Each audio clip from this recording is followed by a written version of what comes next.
Ini adalah Pak Yoman. Beliau merupakan salah satu pegawai yang memiliki jabatan tinggi dalam suatu instansi pemerintahan. Meskipun memiliki jabatan yang tinggi, Pak Yoman tidak pernah menyalahgunakan jabatannya tersebut untuk kepentingan pribadinya. Mengapa demikian? Hal itu dikarenakan beliau diawasi oleh Permenkumham Nomor 38 Tahun 2015 tentang pedoman penanganan benturan kepentingan di lingkungan perusahaannya. Di dalam Permenkumham Nomor 38 Tahun 2015 terdapat beberapa pedoman terkait penanganan benturan kepentingan, di antaranya maksud dan tujuan pedoman penanganan benturan kepentingan, bentuk-bentuk benturan kepentingan, sumber penyebab terjadinya benturan kepentingan, penanganan situasi benturan kepentingan, faktor keberhasilan penanganan benturan kepentingan, serta pencegahan benturan kepentingan. Apa sih fungsi dari Permenkumham itu? Sebagai pedoman bagi pegawai Kemenkumham dalam mengenal, mencegah, dan mengatasi situasi benturan kepentingan di lingkungan Kemenkumham. Mencegah terjadinya pengabaian terhadap pelayanan publik oleh pegawai atau pejabat Kemenkumham. Mencegah tumbuhnya kerugian negara sebagai akibat dari perbuatan KKN. Menciptakan pemerintahan yang bersih dan berwibawa. Bentuk-bentuk benturan kepentingan: menerima gratifikasi atau pemberian atau penerimaan hadiah atas suatu keputusan ataupun jabatannya.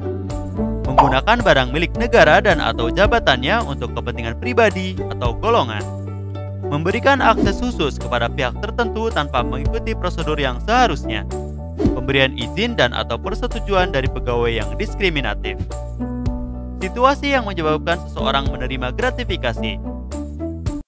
Situasi yang menyebabkan penggunaan aset instansi untuk kepentingan pribadi. Situasi di mana pegawai memberikan akses khusus kepada pihak tertentu, misalnya dalam perekrutan pegawai tanpa mengikuti prosedur seharusnya. Serta situasi di mana terdapat hubungan kekeluargaan antar pejabat atau pegawai dengan pihak lainnya yang memiliki kepentingan dengan jabatan di Kemenkumham. Lalu, apa saja sumber penyebab dari benturan kepentingan itu? Perangkapan jabatan, sehingga tidak dapat menjalankan jabatannya secara profesional, independen, dan akuntabel. Hubungan afiliasi, baik secara pribadi ataupun golongan, yaitu hubungan yang dimiliki oleh seorang penyelenggara negara dengan pihak tertentu, baik karena hubungan darah, hubungan perkawinan, maupun hubungan pertemanan yang dapat mempengaruhi keputusannya. Gratifikasi, serta kepentingan pribadi. Penanganan situasi benturan kepentingan. Pejabat atau pegawai yang berpotensi atau telah berada pada situasi benturan kepentingan dilarang untuk meneruskan kegiatan tugas dan tanggung jawab yang terkait dengan situasi benturan kepentingan tersebut. Pejabat atau pegawai yang berpotensi atau telah berada pada situasi benturan kepentingan wajib membuat surat pernyataan potensi benturan kepentingan terhadap kondisi tersebut kepada atasan langsung. Lalu, faktor apa saja sih yang menjadi pendukung keberhasilan penanganan benturan kepentingan? Komitmen dan keteladanan pemimpin, partisipasi dan keterlibatan pegawai, perhatian khusus atas hal tertentu, serta pemantauan dan evaluasi. Lantas, langkah seperti apa yang bisa mencegah benturan kepentingan? Dilarang melakukan transaksi dan atau menggunakan aset instansi untuk kepentingan pribadi, keluarga, atau golongan. Dilarang menerima dan atau memberi hadiah ataupun manfaat dalam bentuk apapun yang berkaitan dengan jabatannya dalam kaitannya dengan mitra kerja, penyedia barang dan jasa.